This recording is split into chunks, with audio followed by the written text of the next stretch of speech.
Vamos a abrir, por supuesto, nuestras Biblias en donde lo dejamos la última vez, Levítico capítulo 8. Llegamos prácticamente hasta el final allí, donde los sacerdotes ya comían, ¿cierto?, de todo esto, estas ofrendas, ¿cierto? Dijimos algunas cosas como que antes de comenzar a ministrar, los sacerdotes tenían que justamente tratar el tema de su propio pecado, y eso nos daba una gran lección a nosotros. No podemos tratar con el pecado ajeno si en primer lugar nuestro propio pecado no ha sido limpiado.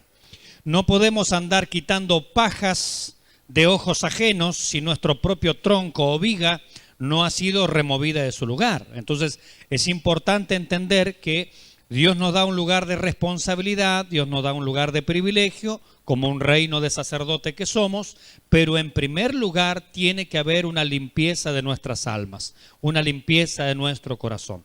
Aún nuestro Señor Jesucristo, acuérdese que Él se identificó con los pecadores, por ejemplo, bautizándose, y Él no era pecador. Sin embargo, Él participa de las mismas cosas que debería participar cualquiera, ¿cierto? Cualquiera de nosotros, quiero decir. Y después en la cruz, la Biblia también va a decir que Él fue contado con los pecadores sin ser el pecador, ¿verdad?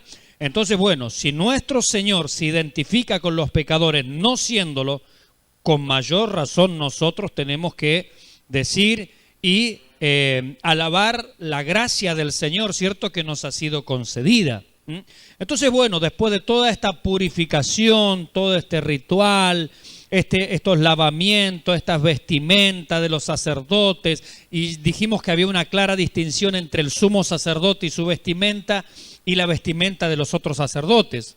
Otra cosa que dijimos muy importante, que hasta el día anterior, estas personas, los levitas, los sacerdotes, andaban común y corriente en el pueblo, no había una vestidura, pero hubo un día en sus vidas en que su vestimenta comenzó a ser distinta, ¿verdad? Entonces toda persona podía identificar, ese es un sacerdote, ese es de la tribu de Leví. ¿Por qué? Porque la vestimenta los delataba. Había un vestir, había cierto una forma de vestirse que los identificaba. Y así también a nosotros dijimos, este libro, fíjese cuántas lecciones espirituales hay para nuestra vida. Tiene que haber un día en nuestras vidas en las cuales nuestras vestiduras espirituales fueron cambiadas, fueron lavadas, ¿cierto? Hay un nuevo vestir espiritual, estamos hablando, ya dijimos que esto no se trata de quién tiene la falda más larga y quién tiene la corbata más ancha. No se trata de eso, se trata, mis hermanos, de las vestiduras espirituales, que hablan de que nuestros pecados han sido perdonados. Hay un nuevo hombre, una nueva mujer, como dice la palabra, las cosas viejas pasaron, aquí todas son hechas nuevas. Y Pablo también va a decir a los efesios, a los colosenses, vestidos ¿de qué? Del nuevo hombre creado según Dios. Vestidos del Señor Jesucristo también va a decir. Entonces nos está hablando de que hay un momento en nuestra vida, escúchenme jovencitos, los que tienen padres cristianos tienen una gran bendición, que tienen ejemplos cercanos en su casa y ustedes disfrutan de la bendición de sus padres. Pero tiene que haber un momento en sus vidas privadas, individuales, en las cuales sus propias vestiduras son cambiadas. Sus propias vestiduras son transformadas, son lavadas. Miren, Dios no tiene nietos, tiene hijos nada más. Si tu papá y si tu mamá son hijos de Dios, gloria al Señor. Eso no te constituye en nieto de Dios. Tienes que individualmente y personalmente decirle, Señor, limpia mis vestiduras, lava mi corazón, dame una nueva vestidura, una vestidura de limpieza, de santidad. Y como cantábamos recién en este precioso himno, ¿no le parece precioso? ¿Qué me puede dar perdón? Y el pueblo responde, solo de Jesús la sangre. Y sigue preguntando, ¿y un nuevo corazón? Y el pueblo responde, solo de Jesús la sangre. Y este libro levítico está teñido de sangre de corderos inocentes, de víctimas inocentes que mueren a causa de los pecadores. Qué libro maravilloso que nos habla de nuestro Señor Jesucristo, ¿verdad? Gloria al nombre del Señor. Mi hermana Viviana decía, ya veo que estas noches de himnos es que tenía que ver con todas estas cosas. Hemos hablado mucho acerca de la sangre del Señor, de la limpieza que solamente su sangre puede traer sobre nuestras vidas. Capítulo 9 de Levítico. Terminamos el capítulo 8, entramos al capítulo 9. Y el capítulo 9, miren, el capítulo 8, los sacerdotes, estos, los levitas, son aún adoradores laicos, dijo alguien. Claro, porque en el capítulo 8 ellos son llamados y se les presenta la ceremonia, pero hasta ese momento son adoradores laicos. Ellos todavía no asumían sus responsabilidades. Moisés explicó en el capítulo 1, en el 2, en el 3, todo cómo debían hacer las cosas. Pero ¿cuándo ellos entran en funciones? Recién en el capítulo 9, porque en el 8 es la ceremonia de presentación. Tantas lecciones, ¿no?, que vienen a mi mente, cosas que hemos dicho, ¿no? Cada vez que Dios llama a alguien, lo llama en público, no hace las cosas ya escondidas, no. Dios hace las cosas por la imposición de manos del presbiterio, va a decir Pablo. Dios hace las cosas siempre a la luz de la asamblea. Dios hace las cosas de una manera ordenada. Pero en este capítulo 9, decía un autor, ¿no?, estos sacerdotes ya ocupan su lugar. En el capítulo 8, Moisés actuó, digamos, de profeta y de sacerdote, como que él los iba orientando en lo que tenían que hacer. Pero ya en el capítulo 9 son ellos los que tienen que tomar rienda de estos trabajos. Son puestos ya en marcha, son puestos en funciones. Capítulo 9, versículo 1 del libro de Levítico dice, volví a la Reina Valera 1960, o sea que ahora vamos a estar absolutamente iguales. Bien, en el día octavo Moisés llamó a Aarón y a sus hijos y a los ancianos de Israel y dijo a Aarón, toma de la vacada un becerro para expiación y un carnero para holocausto sin defecto y ofrécelos delante de Jehová. Y a los hijos de Israel hablarás diciendo, tomad un macho cabrío para expiación y un becerro y un cordero de un año sin defecto para holocausto. Asimismo, versículo 4, un buey y un carnero para sacrificio de paz que inmoléis delante de Jehová y una ofrenda amasada con aceite, porque Jehová se aparecerá hoy a vosotros. Fíjese lo que está diciendo, cosas realmente muy importantes, pero vamos desde el principio.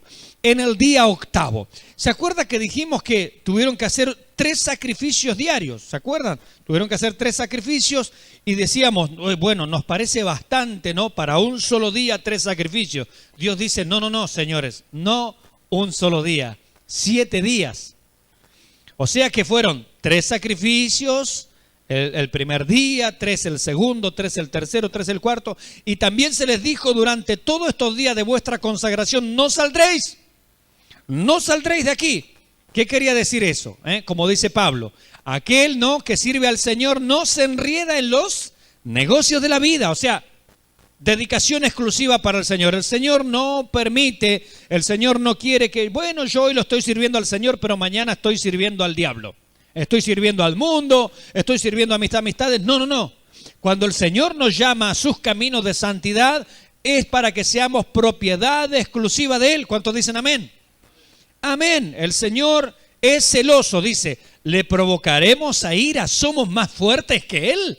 Pregunta el autor a los hebreos. No. De ninguna manera. No podemos, ¿cierto?, estar sirviendo al Señor y estar coqueteando con el mundo. No se puede, mis hermanos. Claro que no.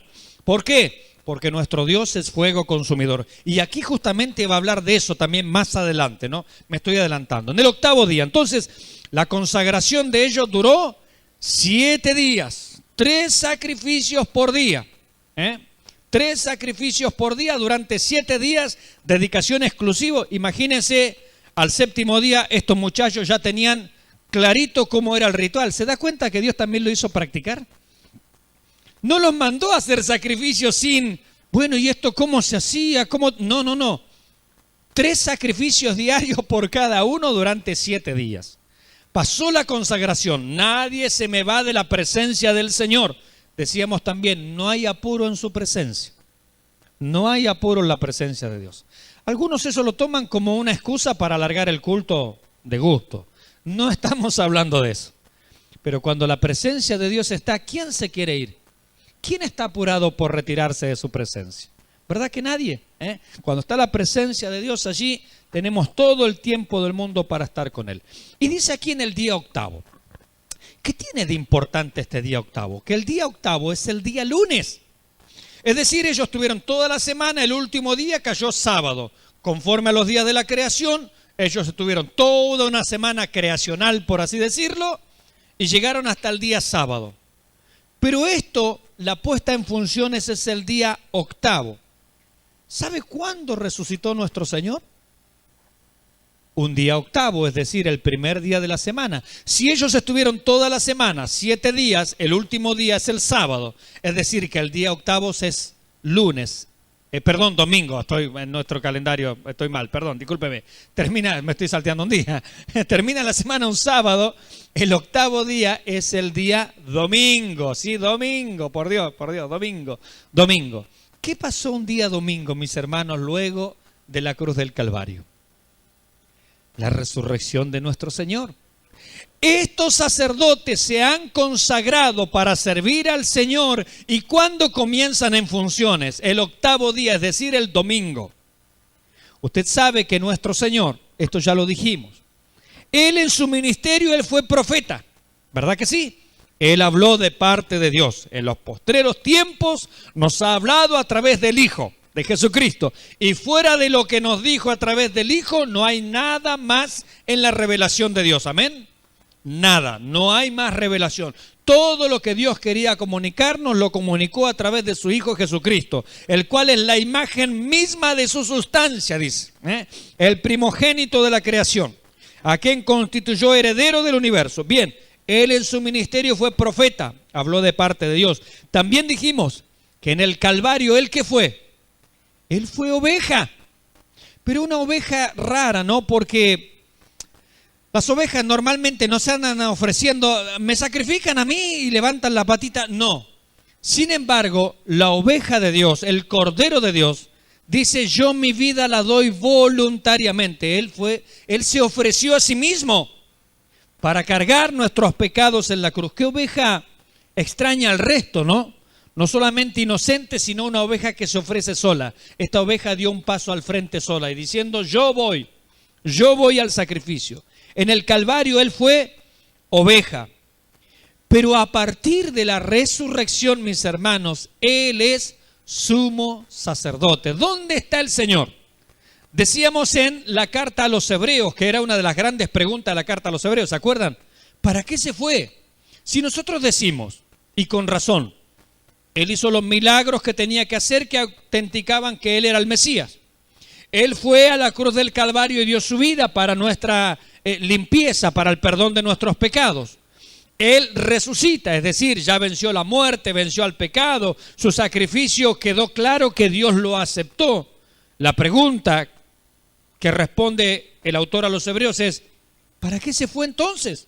Si Él ya venció, si Él ya pisoteó al diablo, a la muerte, todo. El problema del pecado está solucionado. ¿Para qué se fue? El autor a los Hebreos nos va a responder, cuando hemos predicado esa carta, ese libro, que Él se fue porque Él ha sido constituido sumo sacerdote, es decir, Él intercede por nosotros.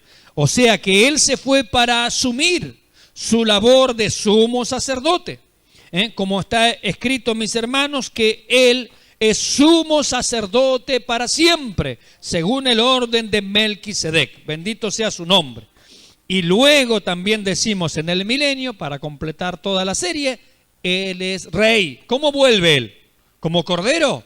No, Él vuelve como el león de la tribu de Judá. Bendito sea su nombre. Entonces Él fue profeta, Él fue oveja, Él es sumo sacerdote en este tiempo y Él volverá como Rey de reyes y Señor de señores. Bendito sea su nombre para siempre.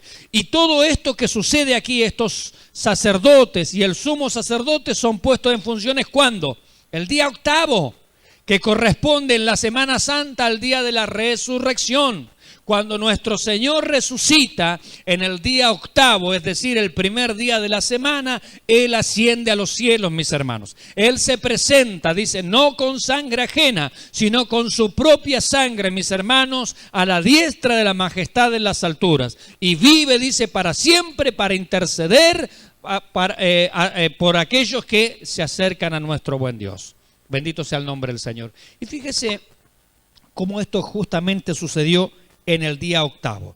Dice, Moisés llamó a Aarón y a sus hijos y a los ancianos de Israel. Fíjese que otra vez, está todo allí, toda la asamblea presente. Nadie se ha ido, nadie se ha retirado. Cuando Dios está presente, mis hermanos, hay ganas de estar en la presencia de Dios, ¿verdad que sí? Hay ganas de estar en su presencia. Pero viene aquí, yo cuando leía esto me acordé de la predicación de mi hermana Mabel anoche. Me acordé de la predicación de ella, porque decía ella en la predicación del libro del profeta Amós, hay una ironía allí, no vayan, hagan lo que quieran, pero después, bueno, está bien, pero busquen al que hace las Pléyades y al Orión, y bueno, y buscadme y viviréis. Hay como una tomada de pelo, diríamos nosotros. En realidad es una ironía, ¿cierto? Es algo irónico lo que Dios dice. Y aquí también se sucede una ironía en el versículo 2. Mire lo que dice. Y dijo a Aarón, toma de la vacada un becerro para expiación.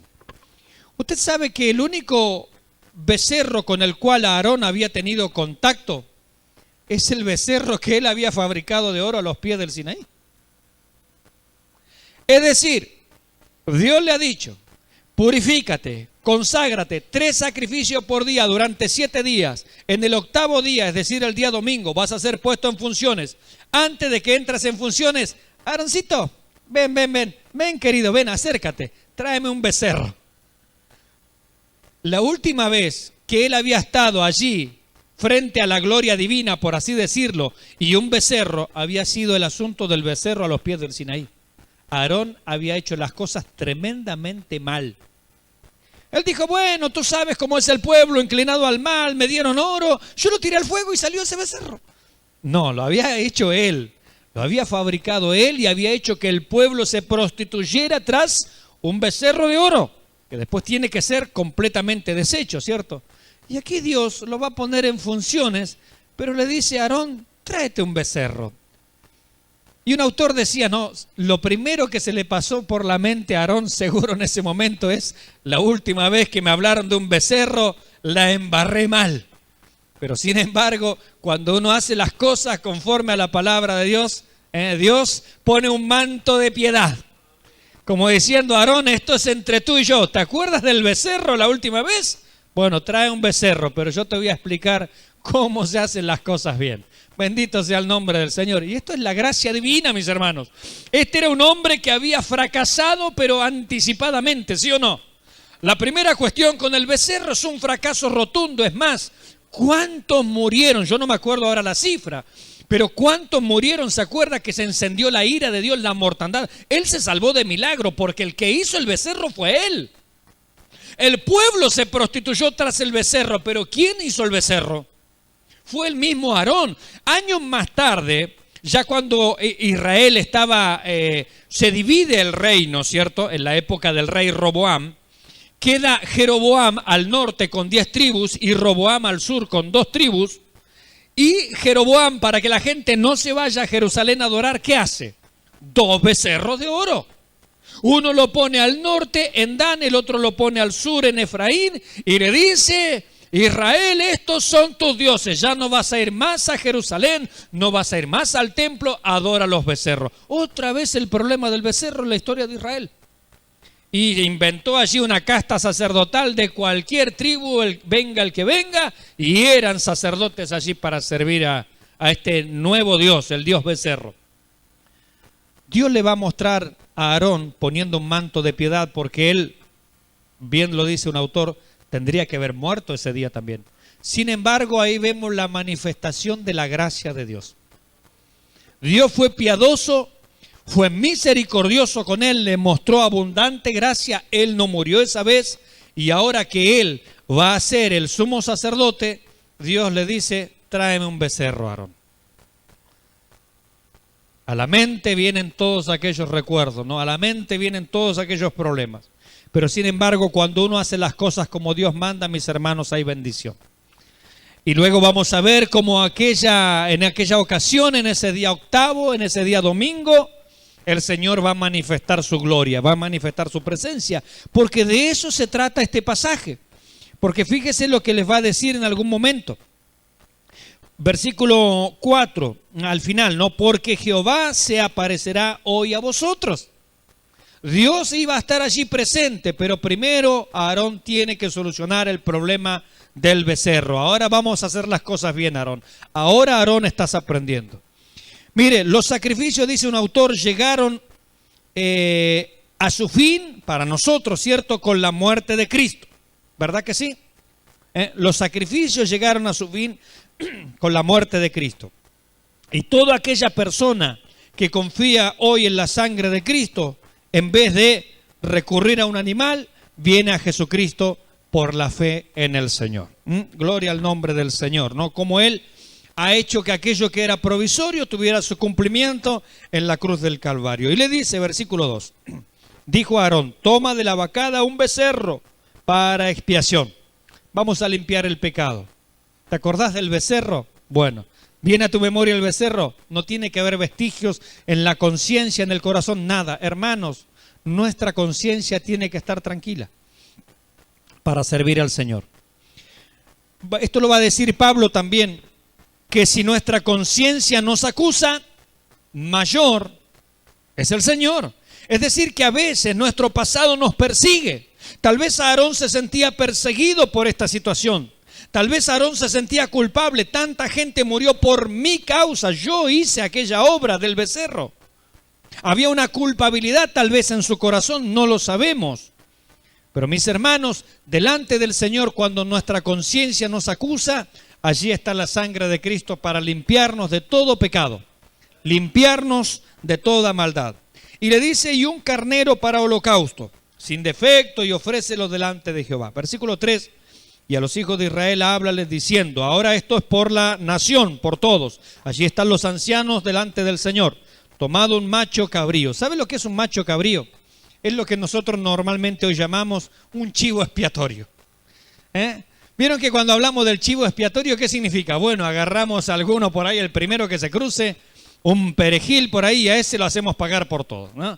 Viene un político, se roba media nación. Decían años atrás cuando se descubrieron, ¿se acuerdan? Este empresario del sur, un tal Lázaro Báez, ¿no?, que tenía propiedades acá y allá. Un humorista dijo en una ocasión, cuando estaban en los allanamientos, dijo, se encontró en una estancia de Lázaro Báez la provincia de Santa Cruz, dice.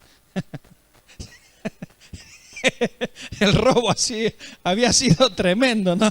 Bueno, el asunto es que a veces, ¿no?, hay personas que hacen tremendos daños y agarran después a cualquier pirincho por ahí y lo mandan a la cárcel y ese paga por todos. ¿Cómo le llamamos nosotros?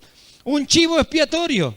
Y eso es lo que dice aquí el Señor. El macho cabrío, ¿qué es? Es un chivo expiatorio. Es decir, otro que no tiene nada que ver, este es un verdadero chivo expiatorio, va a pagar por las culpas de ustedes.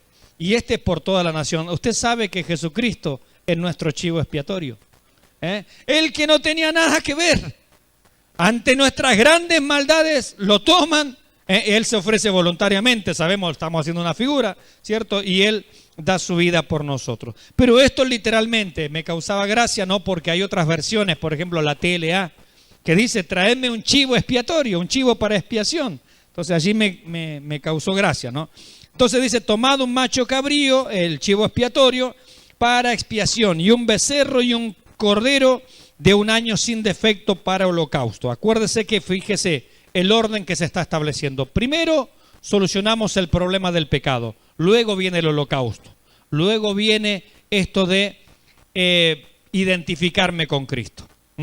No me puedo identificar con Cristo, no puedo estar en Cristo, no puedo ser parte de Él, de este holocausto, de este todo quemado, si primero mi pecado no es quitado.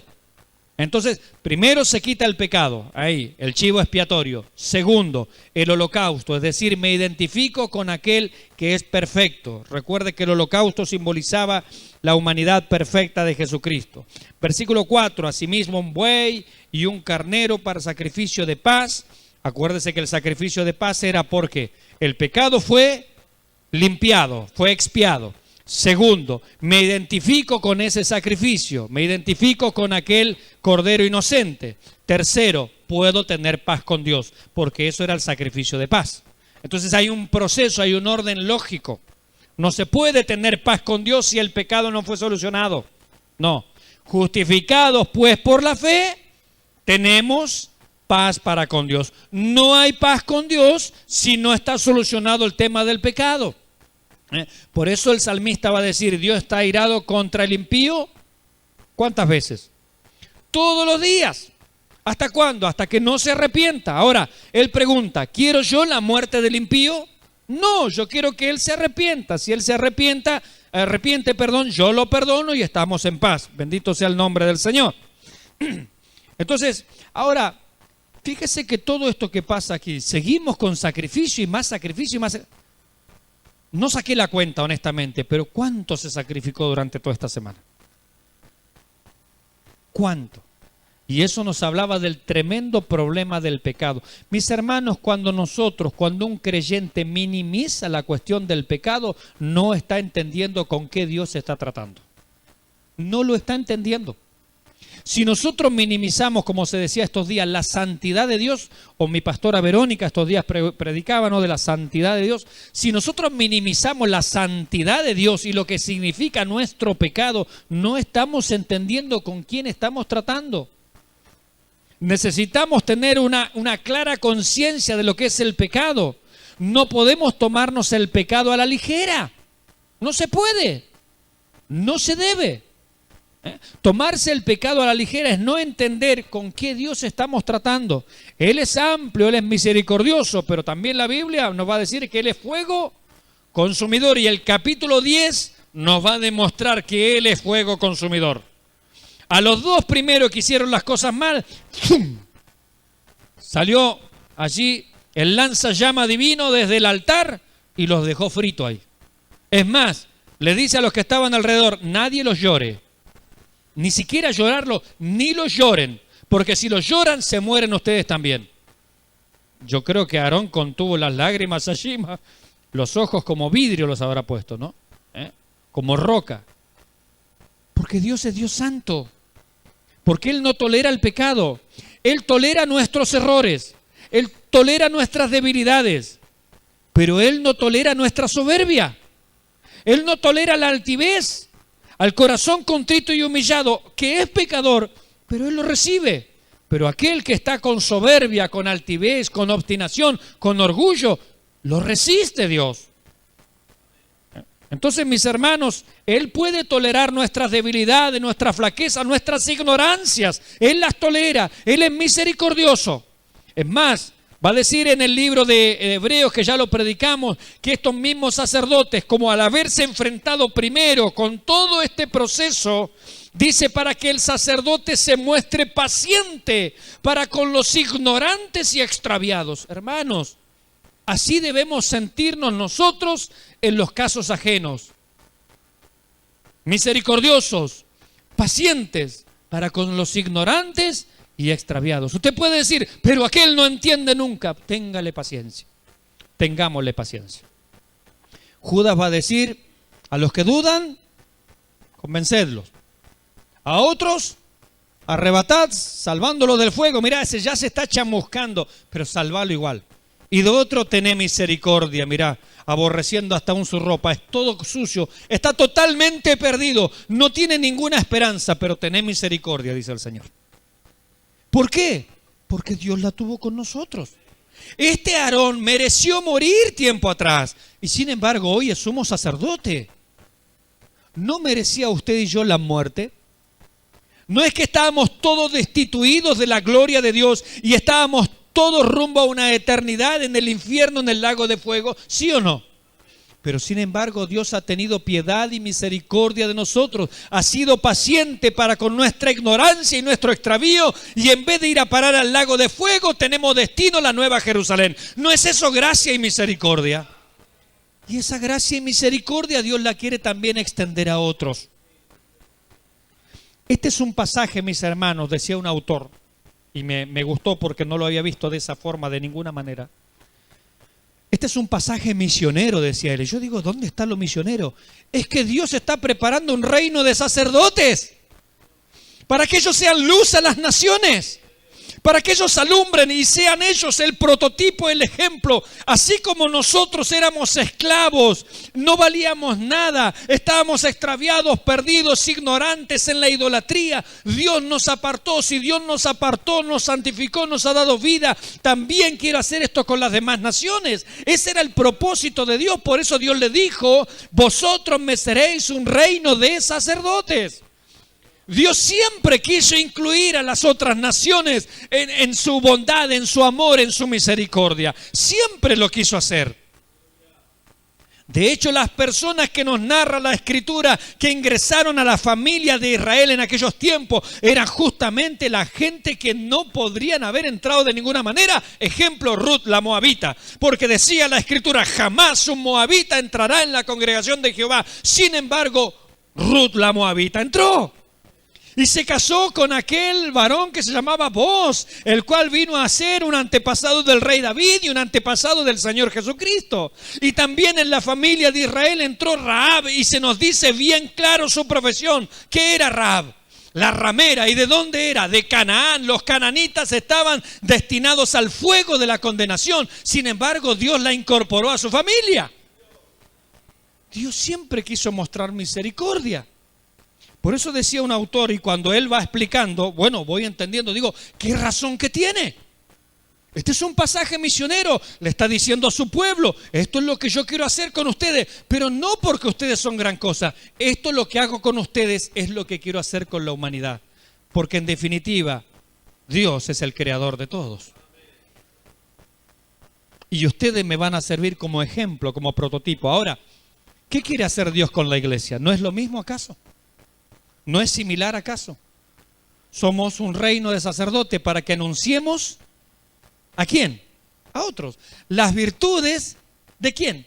De aquel que nos llamó. ¿De dónde estábamos? De las tinieblas. ¿Y a dónde nos trajo?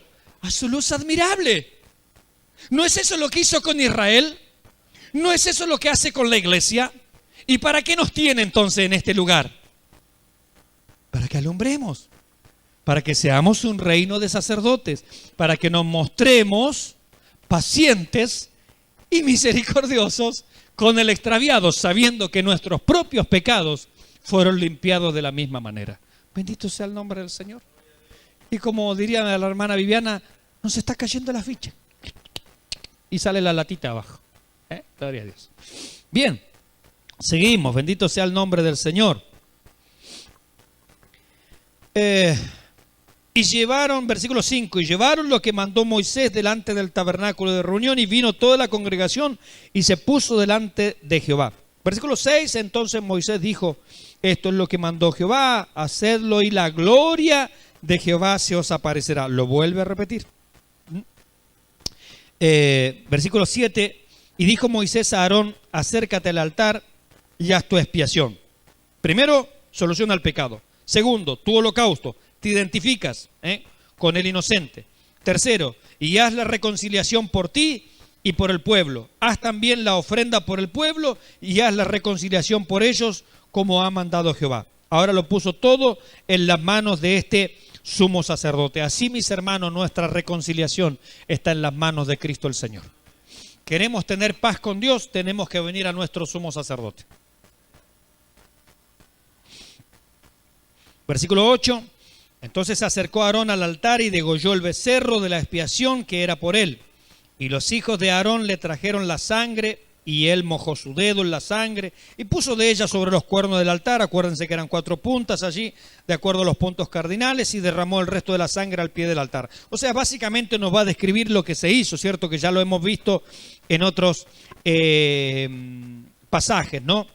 Y los hijos de Aarón le trajeron la sangre. Bueno, versículo 11, versículo 10, e hizo arder sobre el altar la grosura con los riñones y la grosura del hígado de la expiación, como Jehová lo había mandado a Moisés. Se vuelve a repetir esta frase, más la carne y la piel las quemó al fuego fuera del campamento. Esto ya lo vimos.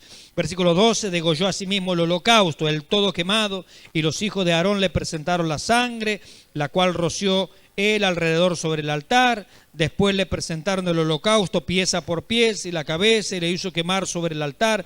Luego lavó los intestinos y las piernas y los quemó sobre el holocausto del altar.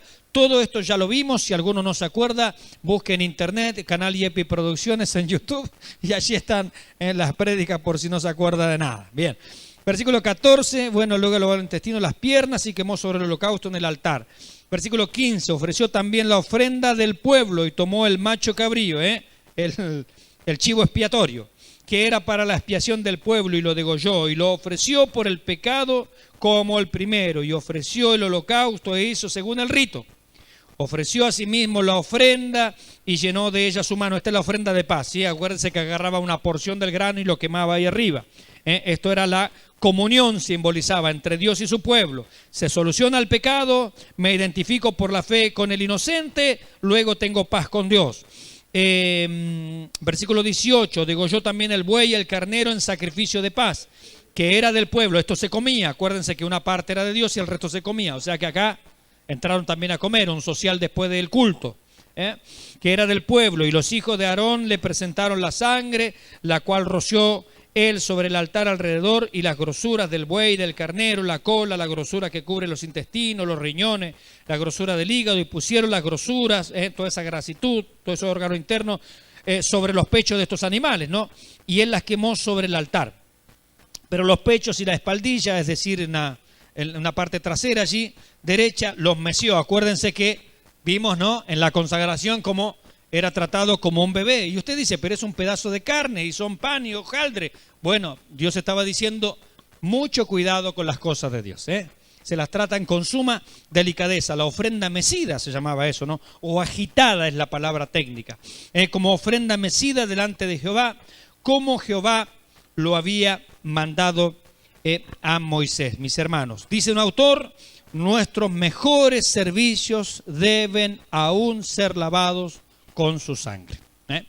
Podemos dar el mejor servicio, pero tiene que ser lavado también con su sangre. Otra vez, la sangre está aquí omnipresente en todo esto, ¿no? Está realmente omnipresente la sangre, ¿no?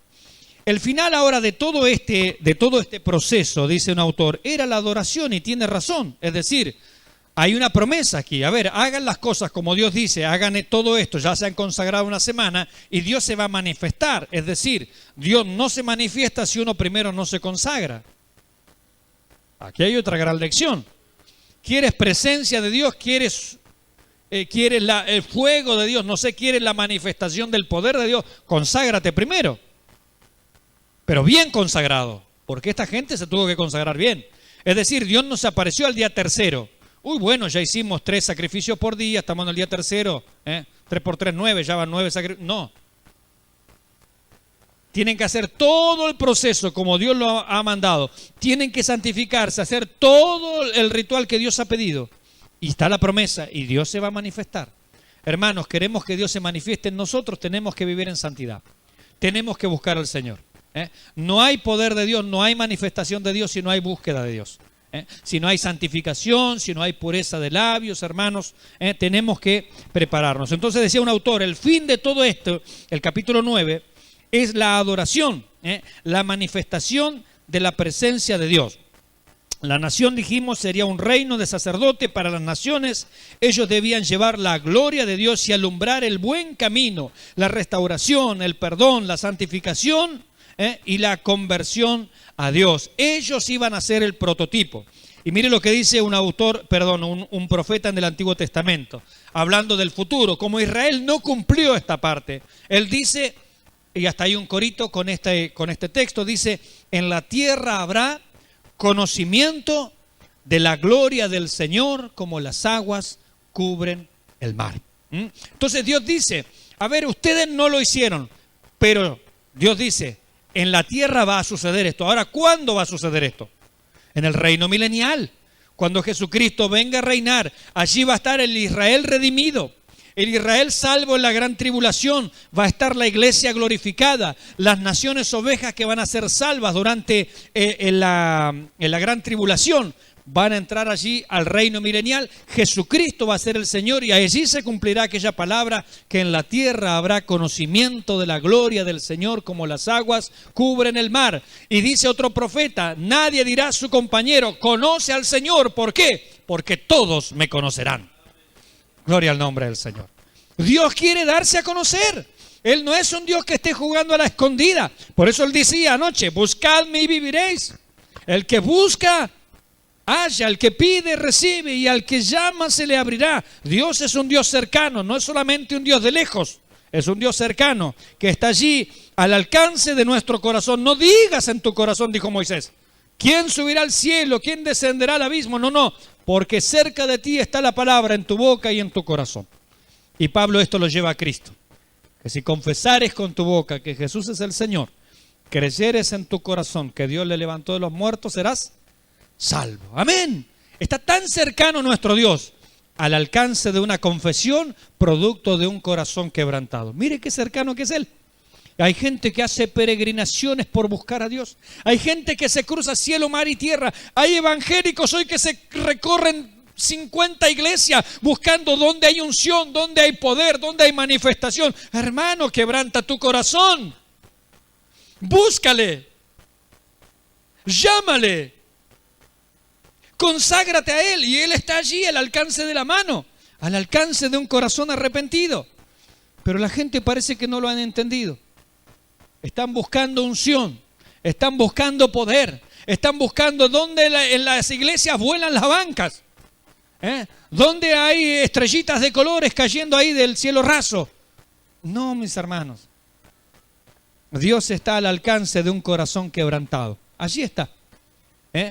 Me buscaréis y me hallaréis, dice el Señor, porque me buscaréis de todo vuestro corazón. Mire qué sencillo que es. No necesitamos andar cambiando de iglesia para sentir la presencia de Dios, ¿o sí? No, mis hermanos, tenemos que buscarle de todo corazón nada más. Y esa promesa a futuro, aquello que Israel no vio, aquello que Israel no entendió, que no alcanzaron ellos a percibir, ellos se hicieron exclusivistas y ahí le erraron. Cuando nosotros pensamos que somos los únicos, le erramos. Cuando Elías dijo, solo yo he quedado, no, momento, no sigas, Elías, que estás hablando tonterías. 7,000 tengo, que no han doblado sus rodillas ante Baal, ni su boca lo ha besado. Hablando de estatuilla, ¿cierto? Porque Baal era una estatuilla. Nada. Así que Dios tiene mucho pueblo. Como le dijo al apóstol Pablo, yo tengo mucho pueblo en este lugar. Mucho pueblo. Bendito sea el nombre del Señor. Gracias, Señor, ¿no? Y entonces vemos este sacerdocio, decíamos, como una obra misionera, como un trabajo de discipulado. Y vamos terminando ya por esta noche, ¿no? Versículo 22. Después alzó Aarón sus manos hacia el pueblo y lo bendijo. Y después de hacer la expiación, el holocausto y el sacrificio de paz, descendió. Acompáñeme por un momento a Números capítulo 6. Usted sabe que está registrado lo que dijo Aarón. ¿Sabía usted?